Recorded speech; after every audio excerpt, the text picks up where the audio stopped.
चतुर लड़की और राजा। बहुत समय पहले की बात है। एक राज्य में एक गरीब आदमी रहता था। उसकी आर्थिक स्थिति बहुत ही कमजोर थी।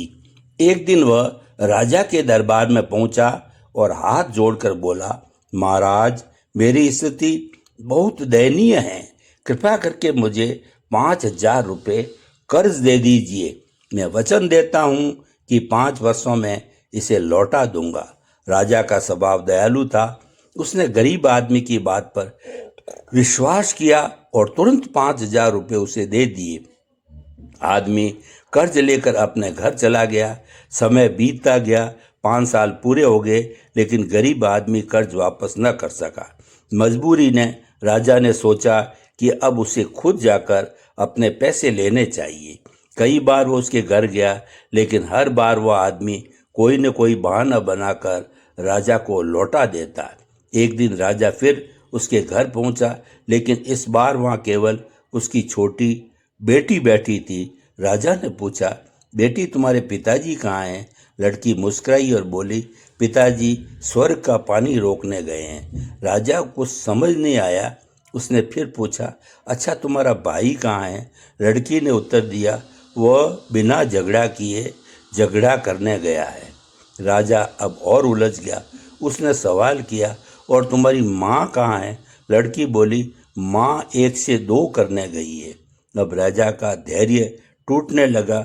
गुस्से में उसने पूछा, और तुम यहाँ बैठकर क्या कर रही हो? लड़की हंसते हुए बोली, मैं घर बैठकर संसार देख रही हूँ। राजा पूरी तरह चकित हो गया। उसे कुछ समझ नहीं आया।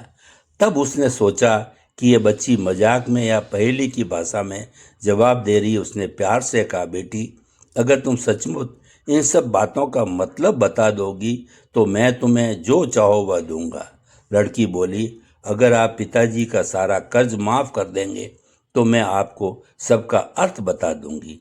राजा ने सहमति दे दी, लेकिन लड़की ने कहा, महाराज, आज नहीं, आप कल आइए, तब मैं सब कुछ समझा दूंगी। अगले दिन राजा फिर उस गरीब आदमी के घर गया। इस बार पूरा परिवार मौजूद था। आदमी, उसकी पत्नी, बेटा और बेटी भी। राजा ने मुस्कुराते हुए कहा, बेटी, अब तो तुम्हें अपने जवाबों का अर्थ बताना ही होगा। लड़की बोली, जी महाराज, सबसे पहले मैंने कहा था कि पिताजी स्वर्ग का पानी रोकने गए हैं। इसका मतलब था कि हमारे घर की छत टपक रही थी। पिताजी उसे ठीक करने गए थे। हम आसमान को ही स्वर्ग मानते हैं और बारिश का पानी टपकना ही स्वर्ग का पानी था। राजा ने सिर हिलाकर हामी भरी। लड़की ने आगे कहा, दूसरी बात मैंने कही थी कि भाई बिना झगड़ा किए झगड़ा करने गए हैं। इसका अर्थ ये कि वो बाढ़ में लगे रेंगनी के कांटे काट रहे थे। कांटे काटते समय शरीर में चुभ ही जाते हैं, चाहे कितनी ही सावधानी बरतो। इसी कारण मैंने कहा कि बिना झगड़ा किए झगड़ा करना। राजा लड़की की समझदारी से प्रभावित हुआ। उसने तीसरे उत्तर के बारे में पूछा। लड़की बोली, तीसरा जवाब था कि माँ 1 से 2 करने गई। इसका अर्थ है कि माँ अरहर की दाल पीस रही थी।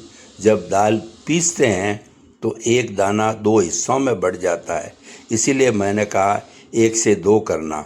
राजा आश्चर्यचकित हो गया। फिर उसने चौथे उत्तर के बारे में पूछा। लड़की ने कहा, मैंने कहा था कि मैं घर बैठकर संसार देख रही हूँ। दरअसल मैं चावल पका रही थी।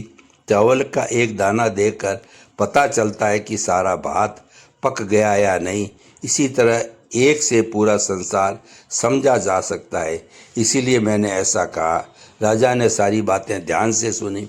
वह लड़की की चतुराई और बुद्धिमत्ता से बेहद प्रसन्न हुआ, लेकिन उसने एक और सवाल किया, बेटी, तुमने यह सब कल ही क्यों नहीं बताया?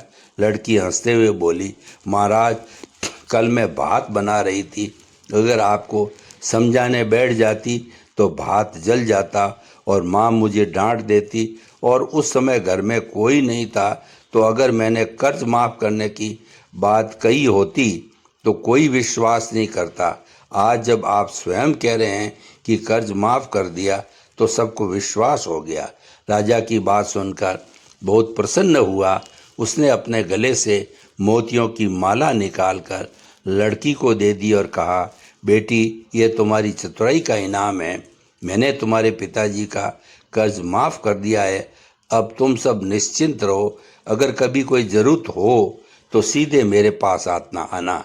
इतना कहकर राजा आशीर्वाद देकर चला गया। गरीब परिवार खुशी से झूम उठा। इस कहानी से ये प्रेरणा मिलती है कि समझदारी और चतुराई से किसी भी कठिन परिस्थिति का हल निकाला जा सकता है। बुद्धिमत्ता से न केवल समस्याएं सुलझती है, बल्कि सम्मान और इनाम भी प्राप्त होता है।